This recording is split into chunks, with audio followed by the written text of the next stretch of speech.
సామెల్ మరి సంఘం ఎదుట నువ్వు బాప్తిజం తీసుకోవడానికి సిద్ధపడి వచ్చావు. దేవుడు నాకు ఇచ్చినటువంటి అధికారాన్ని బట్టి, సంఘం నాకు ఇచ్చినటువంటి అధికారాన్ని బట్టి మరి యేసు ప్రభువుని నీ సొంత రక్షకునిగా అంగీకరిస్తూ ఉన్నావా?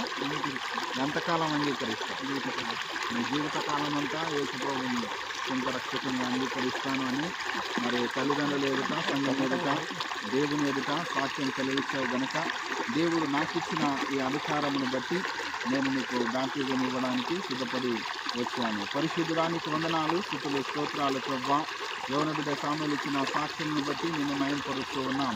తల్లిదండ్రుల ఎదుట, సంఘం ఎదుట, నీ ఎదుట ప్రభువా మరి జీవిత కాలమంతయు నీ బిడ్డగా, నీ సాక్షిగా సామెలు జీవిస్తాను అని ఇచ్చిన సాక్ష్యమును బట్టి తండ్రి యొక్కయు, కుమారుని యొక్కయు, పరిశుద్ధాత్మ యొక్కయు నామములోనికి సామెలకు బాప్తిజం ఇస్తూ ఉన్నాం. దేవుడు సామెలను అత్యధికంగా దీవించి ఆశీర్వదించి